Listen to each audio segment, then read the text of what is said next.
मैं एक सवाल चाइना पे आपसे जरूर पूछना चाहूंगा। प्रधानमंत्री जी ने इंटरव्यू केवल कोरोना पे था, बस मैं चाइना पे एक ही सवाल पूछूंगा। प्रधानमंत्री जी ने एक ऑल पार्टी मीटिंग बुलाई थी, उसमें आम आदमी पार्टी को आमंत्रित नहीं किया गया था। क्या विचार है आपका चाइना को लेकर, और देश में जो इस समय जो पूरा एक जिस तरह का माहौल बन रहा है चाइना की पॉलिसी को लेकर, कहाँ मानते हैं आप केंद्र सरकार के रिस्पॉन्स को?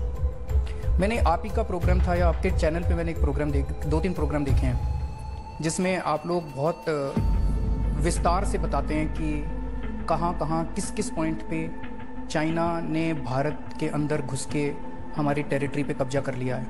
प्रधानमंत्री जी और केंद्र सरकार तो कह रही है कि चाइना का कोई कब्जा ही नहीं है, हमारे टेरिटरी में है ही नहीं वो लोग। पर आपका चैनल तो कह रहा है, आपका चैनल झूठ दिखा रहा है। इसमें मतलब हम तो वही दिखा रहे हैं जो सैटेलाइट मैप दिखा रहे हैं। तो अब फिर या तो आप जानो या वो जाने। आपका चैनल कह रहा है, मैं समझता हूँ आपका चैनल कहता है हम सबसे तेज और सच दिखाते हैं।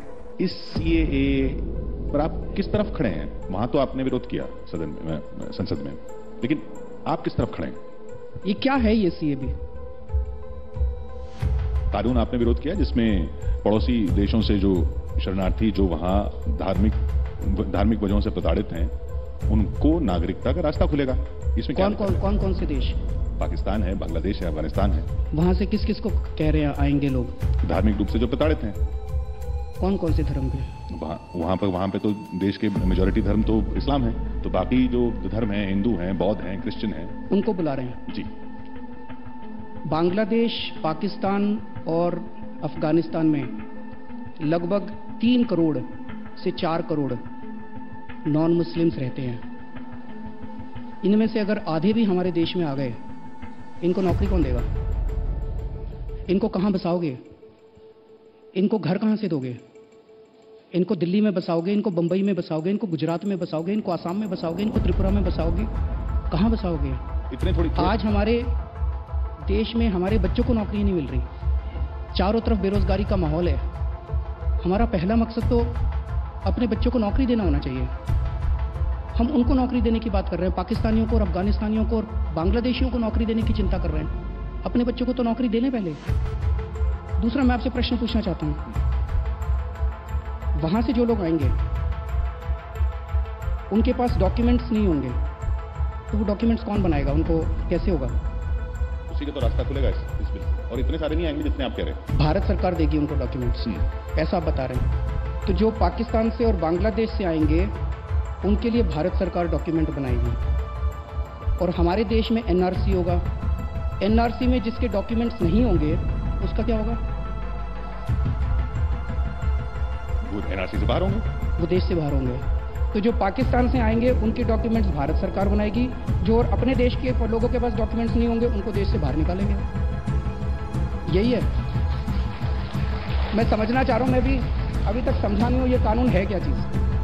Okay, so the problems of millions of Hindus, Sikhs, Parsis, Christians in Pakistan, Bangladesh and Afghanistan are of no consequence to the Delhi Chief Minister. Is that what you're saying, sir? The problems of millions of Hindus, Christians, Parsis और क्या Sikhs, Jains and Muslims living in Delhi is my problem. So let me ask you. There are, sir, आपको पाकिस्तानियों की बड़ी problem पड़ी है, भारत के लोगों की कोई प्रॉब्लम नहीं है। ओके। भारत के अंदर इतनी बेरोजगारी है, हिंदुओं की, क्रिश्चियंस की, पारसीज की, सिखों की, उनकी बेरोजगारी सॉल्व हो गई। आप फिर आपसे उनकी बेरोजगारी सॉल्व नहीं हो पा रही, इसलिए आपने जानबूझ के ध्यान भटकाने के लिए किया। आप फिर शाहीन बाग क्यों नहीं गए सर? क्या जरूरत है? शाहीन बाग क्या जरूरत है? मैं आपसे ये पूछ रहा हूँ, आप अपने चैनल के जरिए, एक मिनट, जेएनयू के छात्र जाते हैं, मैं आपसे पूछ रहा हूँ सर, आज तमाम इंटेलेक्चुअल्स जाते हैं, आप गए थे? मैं क्यों जाऊं? मैं आपसे एक चीज पूछना चाहता हूं। ये नहीं जाएंगे। मेरी बात सुनिए। We report, sir. We govern. Shaheen Bagh. We govern, sir. We have been. We govern. We have been. We administer. We have reported. We have reported. We have not distanced ourselves.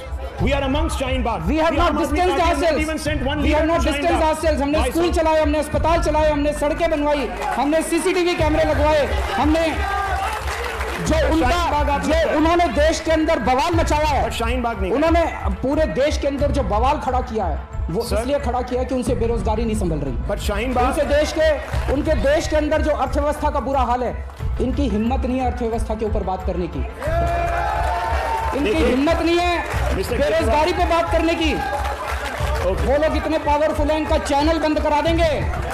इसलिए सारा दिन सुबह से शाम तक केवल और केवल हिंदू और मुसलमान, हिंदू मुसलमान। एक मिनट मुझे बोलने दीजिए। केवल 24 घंटे हिंदू मुसलमान करते हैं। ये देश सारे धर्मों से बना है, ये देश सारी जातियों से बना है। इस देश के लिए हर व्यक्ति अपनी जान कुर्बान करने के लिए तैयार है। और जो लोग इस देश को बांटने की कोशिश कर रहे हैं, उनके मंसूबे कभी सफल नहीं होंगे। ये देश कैसे आगे बढ़ेगा? ये देश तब आगे बढ़ेगा जब इस देश का हर बच्चा शिक्षित होगा। ये देश तब आगे बढ़ेगा जब इस देश के अंदर स्कूल, अस्पताल, यूनिवर्सिटी, कॉलेज बनाए जाएंगे। ये देश तब आगे बढ़ेगा जब इस देश के अंदर साइंटिफिक कैंपर बढ़ाया जाएगा। ये देश तब आगे बढ़ेगा जब यहाँ पे सड़कें, नालियां, गलियां, पानी, बिजली दिया जाएगा। ये देश सीए और एनआरसी से आगे नहीं बढ़ने वाला। ये देश में सीए और एनआरसी केवल और केवल हमारे लोगों को बांटने के लिए किया गया है। लेकिन हमारे देश के लोग बहुत महान हैं, वो कभी भी बदलने नहीं वाले। वो इनके और बीजेपी के मंसूबों के ऊपर पानी फेरेंगे। You have given an election speech. Thank you for providing me the platform. ये चर्चा मैं इसलिए करना चाहता था, इनके नंगेपन को दिखाना चाहता था, इनके खोखलेपन को दिखाना चाहता था, इनको बेनकाब करना चाहता था।